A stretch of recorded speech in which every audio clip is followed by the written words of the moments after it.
তোমার আইতেছে না, শুধু এটা আসতেছে। তোমাদের দুজনে একজন আসতেছে না। এটারে কি বলে? ধানের কি করতেছ? উড়াইতেছ? এটা তো মনে হয় আমারটা এই সিস্টেম করা দরকার ছিল। এই যে ধান, এই যে কতদিন বাড়িতে পড়লো।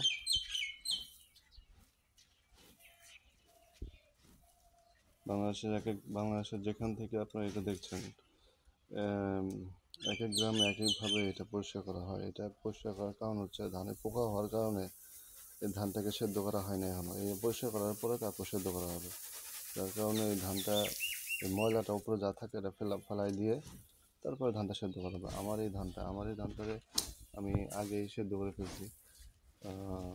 যার কারণে এটা হলো একজনের ধান, ওটা আমার ধান। হুস হুস।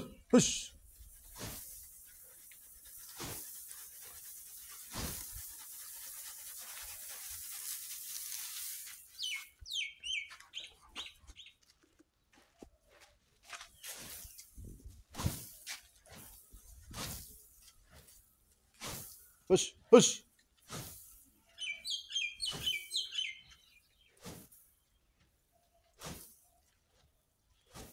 আগে দাদিরে দেখতাম এমনি এমনি উঠানের মধ্যে ধান চাল ফেলাইয়া এরকম করতাম। দাদিরে দেখতাম আগে।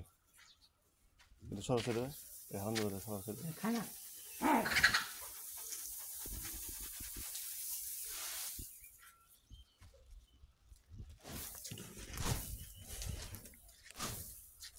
এটা মজার ফ্লেভার আছে এই জিনিসটার মধ্যে।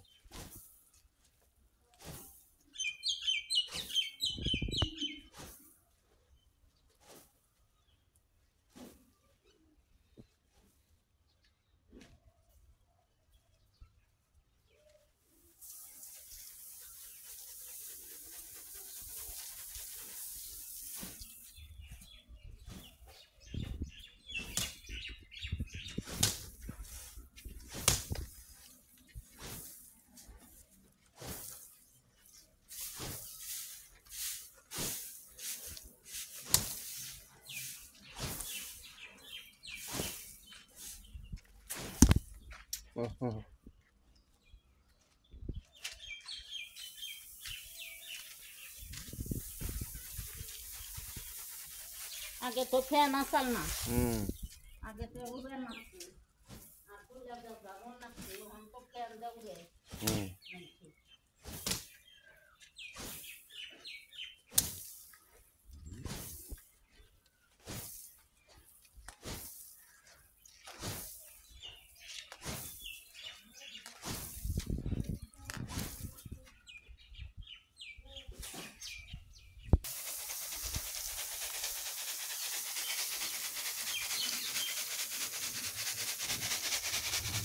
হ্যাঁ, শব্দটা দারুণ।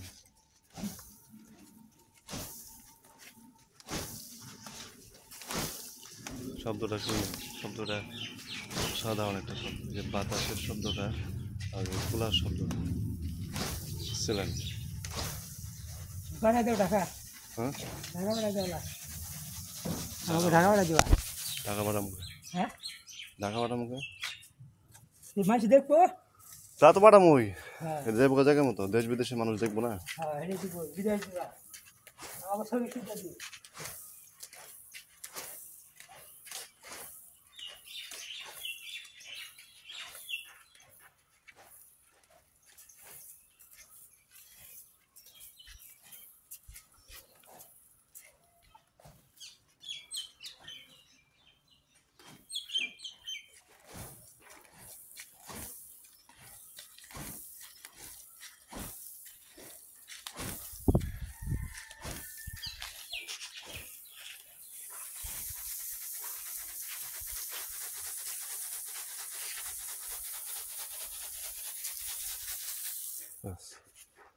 চলেন, আপনারা কমেন্টস করবেন আপনাদের দেশে কিভাবে কি ধান এরকম ময়লা পরিষ্কার করা হয় কিনা, সেম সিস্টেমে।